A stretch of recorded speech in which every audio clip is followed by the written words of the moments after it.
Hey Nick, how are you? Hey, how is everybody? Good, good, good. Do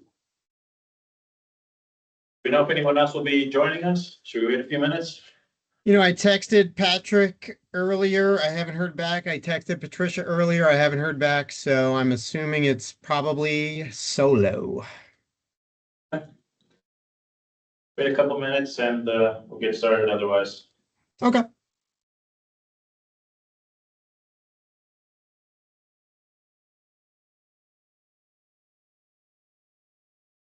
How you feeling about the side so far on the front? Let's keep our eye on it and keep me posted with any pictures specifically if you see any decline so we could document. For me, it looks pretty solid. But when we walked through, I had a lot of questions about like soil health and stuff like that because it's not just the sod that's dying, it's the bushes in front and then the tree in front. And so I didn't, I So don't. next to you, there was a saturation issue also of water, like Yep. oversaturation. He wants to separate a zone entirely. I mean, do you understand anything more than that? I mean, that would Yeah, do it, but I don't know. Yeah, it's tough because that's not something I'm an expert in. So I don't, when we changed the nozzles, I thought we would get a lot of that taken care of, but soggy, maybe yeah.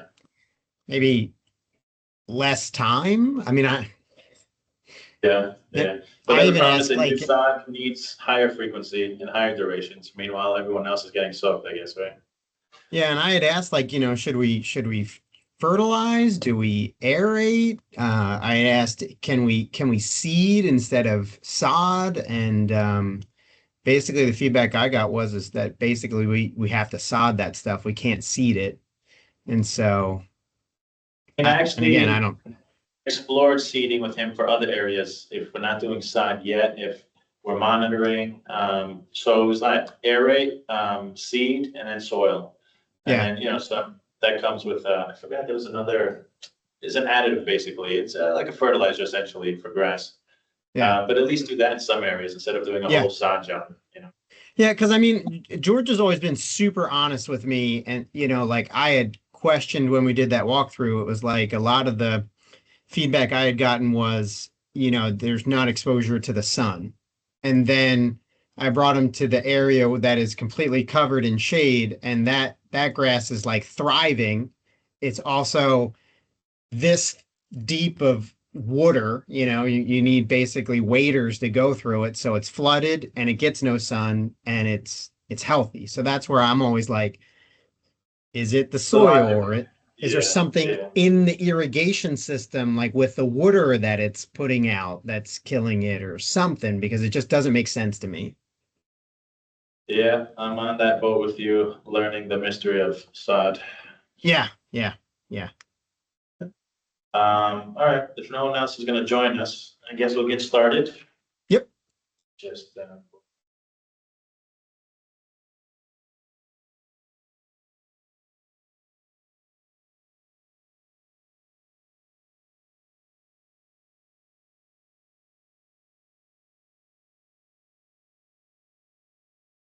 ready. So welcome to the fourth quarter service area committee meeting for North Village.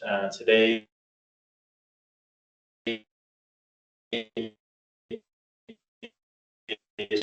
I am Alex Georgatis, the Director of Service Areas. Next to me is Delise Rodriguez, Service Area Administrator. Joining us online is Jacob Waddle, General Manager. Also online is Ray Febres, the Finance Manager. And online from the committee, we have Nick Fertig. We don't have a quorum, so this meeting will be for discussion purposes only. And we'll get started. Any open GoGov tickets? Nothing here. Okay. Any input, Nick, just as far as CDD easements, anything like that to make note of? No, not really. I think our sidewalks are in pretty good shape and they repaired the curbs and the trees are trimmed back near the what we call the jungle. I don't know if we Okay. ever, yeah, there's that one area that is kind of, I think, our responsibility that we're working on. But yeah, CCD's been pretty good with us. Good, good, good. Next item, just a reminder, we have a code of conduct. We encourage all committee members just to refresh that document, take another look. Just a reminder of code of conduct in any meetings in the field or in office setting, meeting setting, as well as that includes any sort of special privileges or requests. Just a reminder that sort of a no-no. Let's all be objective, and we're here to serve the entire service area. Moving on, financials for the area. We have a small surplus, so we're in good standing in the sense that we're not negative, but we're not a huge surplus in operating. But we were able to do some work this year, which is positive. And then taking that thought moving forward, I mentioned in the email also, just looking at landscaping for the next year. In operating, we're showing 2,500 for landscaping out of contract, and 5,762 in reserves for landscaping out of contract, which is about 8,200 in total for the year. And the game plan is to spend approximately 25% of that in the first half of the year. So 25% for the first 6 months, leaving 75% for the second half of the year, just to allow buffer for unforeseen circumstances, storm cleanup, or anything else that may come up that we don't quite have on our radar right now. Number-wise, that comes out to about $2,000 for the first half of the year and about $6,000 for the second half of the year. Just ballpark. And we're trying to do the same strategy in all service areas, just to be a little bit heavier second part of the year, just to be safe rather than sorry. Any input or questions on that? No, I think I think from the walkthrough, we identified, I guess, like, I think, and we spoke previously that the majority of the money, or basically all the money, we're trying to concentrate on communal impact. So whatever we can do to get the sod fixed so that we don't have to continue, I guess, eliminating reoccurring costs, number one, anything that we're experiencing that. And then my opinion is curbside appeal versus back of the house stuff. So if it's the front of your house, let's focus on that stuff before we start fine tuning where we're putting our trash cans and stuff like that. And that's just at least my opinion. I know Patricia really wants the back of the house stuff, but I think we got to get the front and what we look at every single day before we can really fine tune, what one of us sees when we pull in the garage. Yes, I'm in agreement. And good news, we received approval to do those tree circles underneath the trees on Celebration. Okay. So we can move forward with that. If you want to, I can do a walkthrough with you just to make sure, or send you an email what we have in mind underneath those trees on Celebration, because as you said, it's sort of a showcase area. As you drive by, you see those big trees, you see the grass is fading underneath. So we're going to replace that with a low light plant material, IMP, Foxdale, that sort of thing. So it should dress up the area quite a bit. It should be significant change. Good. As you said, the pavers for the receptacles in the back would be a lower priority item. We did do the Liriope around the mailbox. That got approved, and we took care of that right away. Great. It was cheaper, so I figured, as you said, common area, big impact. Yep. I think we're still waiting for the mulch in there and the service area in general, and that'll spruce up the area. Hopefully we get that before Christmas. All right, so I'll run the tree circle plan by you before we implement. And then we just have miscellaneous fill-ins, a shrub here, a shrub there. And I know we had the one home over at 300 needed some bigger work, but we'll probably just throw them a couple of hedges, at least for now, and then reevaluate in Q1 and see what we have available for us. Yeah, I think a lot of our money is going to be tied up with tree removals. I think a lot of our trees have been there for 26, 27 years, and power washings and bleach and whatever is going on, funguses and diseases. I think we're gonna be faced with a lot of that sort of stuff. And as far as I know, the recommendation has kind of been to replace with like crepe myrtles, which seem to do well in the area. And they grow really fast too. So that might be an economical solution to get something in there that's going to at least fill out quickly. It does create a reoccurring additional cost though, in the sense that it'll be added to the twice a year trimming. But in theory, if the tree is off the house, normally February, those are the trimmed once a year, typically, that you get a good shot. Yeah, and they're trimming the bushes way more frequent than that. So it might actually be a savings in retro. If there are any particular trees you have in mind, but typically remove a tree is a big process and costly. So if you have anything specific in mind, I know we did the one at the corner of 311, that elm, I think it was. Or was it an elm? I believe it was an elm. It was tipping over into the sidewalk. We cut it, Yeah, the stump yeah, brand yeah. is still outstanding. The ones Well, that let I me know. think people have identified and people have asked for, like the gentleman that has his house up for sale right now, everyone has always asked for, we call them the lollipop trees out front of Okay. everybody's house because they just kind of the big circular lollipop ones.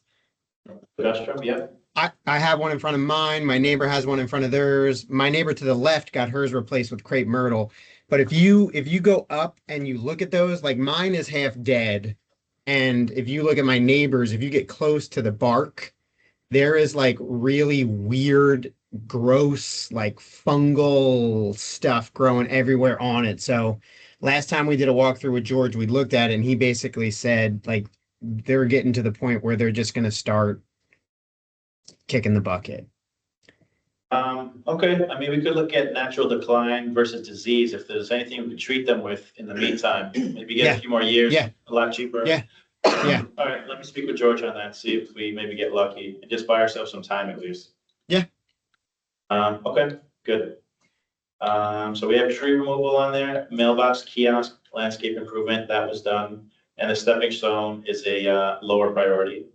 Anything else to add, sort of in the service area that's on your radar? No, I mean, always the power washing has always been on my radar, but you know, the last power washing service was phenomenal. And so that went great. The only thing I would say is this year coming up, planning to have it where it doesn't coincide with decorated holidays. That would be the big one for me. If we're looking We're that thinking far out, about that would doing a four-man, four-machine team instead of a two-man, two-machine team, just to keep it a shorter window for the entire project so we don't run into the holidays. Everyone had a very similar concern.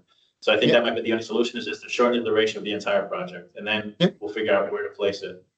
yeah. Because other than that, it's just roof and painting for our homes, and we're not due for either. Good, good, good. All right, moving on, service area accomplishments for 2025. We did have some planned upgrades. We did get the ARC approvals for the mailbox area and now for these tree circles. And those tree circles, I think, will make a huge impact for the frontage there, especially in that service area. Mailbox kiosk was executed. Pressure washing we did twice, the flats and the fulls. Gutter cleaning, as you said. And the last item we did recently was the meet and greet, which was very successful, and we encourage everyone to join us for that as well. It was good for all the residents from different service areas to get together, share their stories and experiences, similar headaches and similar solutions that we shared. So highly recommended. Anything else you'd like to add? No, I would say thank you. Thank you for, being on top of stuff. Thanks for, listening to our concerns and taking an active role. I really appreciate it. And, not to toot your own horn too much there, or, I know your boss is on here, but I think you've had a great impact on the community so far. And so I look forward to the next year where you have a full year underneath you and, the team that you have underneath you and stuff like that. I think we're headed very much in the right direction. And to have me say that versus the years prior, if you've been on any of these other calls, I don't sugarcoat anything and I tell it how it is. So I wouldn't have it any other way. So I appreciate everything you've done. I'm glad. And I'll just emphasize it's a team effort, and I remind the residents, please reach out to me. Anytime you see something, send me a picture, text, email, as soon as you see it so I can action it right away. If I hear about it later, it's hard to action and sort of teach the lesson, whether it be a landscape or a vendor or whatnot. If you get me right away, I can shoot out there and we take care of it right on the spot, hopefully. Perfect. Excellent. Anyone else online? Any additions, any comments, questions? No set? No. Well, thank you very much for joining. This adjourns the meeting. And thank you again and have a great holiday as well. Yeah, final talk to everybody. Have a safe, happy holiday. Be good. See you in 2026. Thank you. Bye. See ya. Bye-bye.